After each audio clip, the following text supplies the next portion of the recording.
You stopped reaching out. They stopped reaching out. And now the silence is eating you alive because you're wondering if they even noticed, if they care, or if this is exactly what they wanted all along.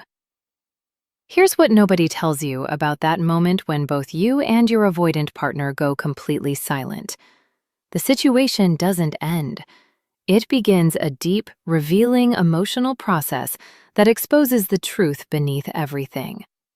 By the end of this video, you're going to understand what's actually happening in their head during this silence, why it hits them differently as time passes, and most importantly, how this silence becomes the thing that either wakes them up or confirms they were never going to show up. Because what happens next isn't about who contacts whom first.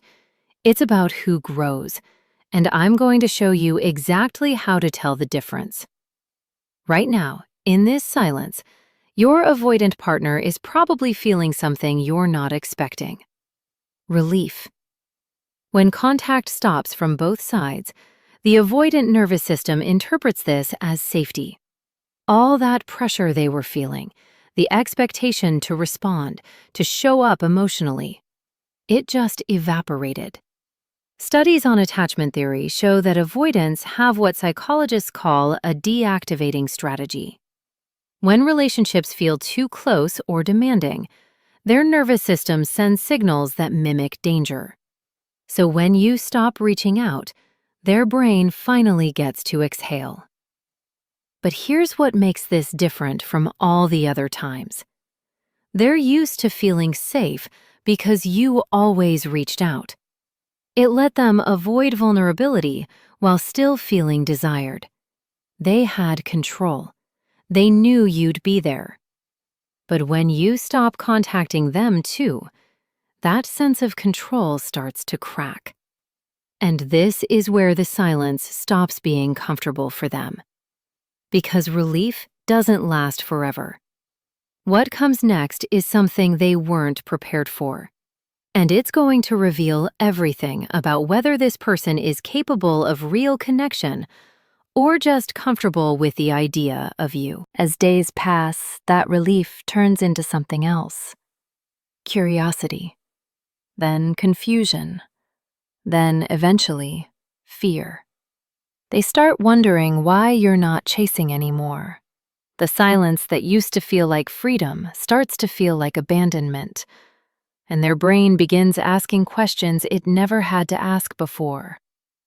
Did they really move on? Why aren't they fighting for this? What if I've actually lost them this time?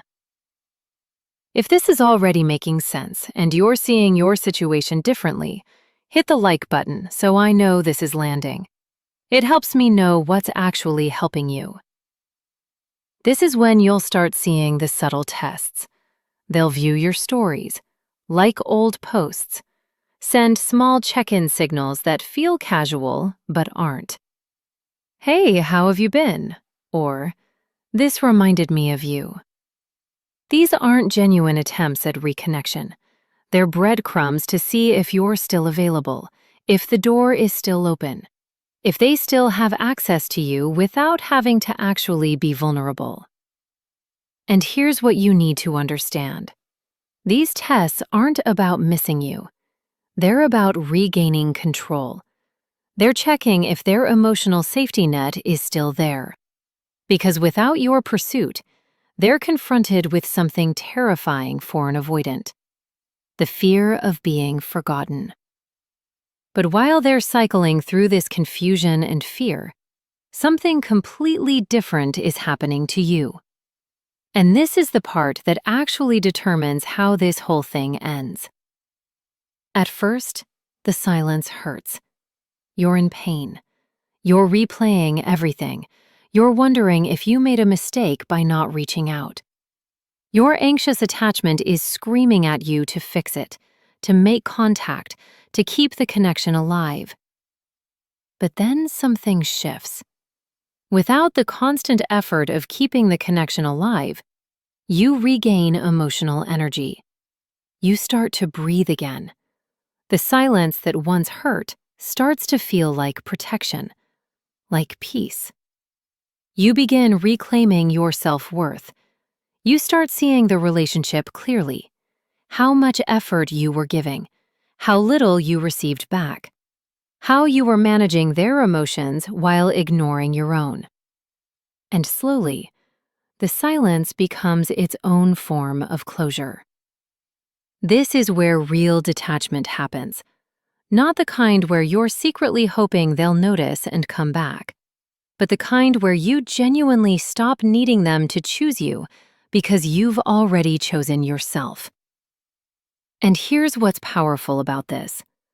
While you're healing and growing, they're feeling the emotional consequences of their defenses.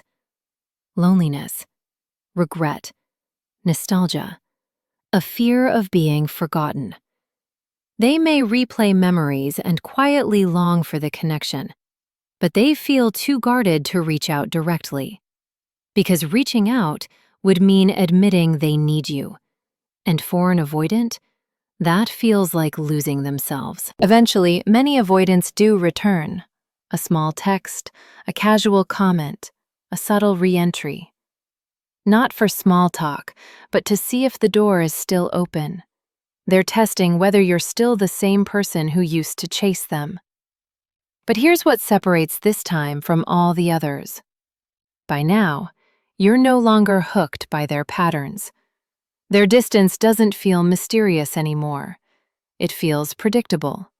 You can see it for exactly what it is: a defense mechanism, a fear of intimacy disguised as independence.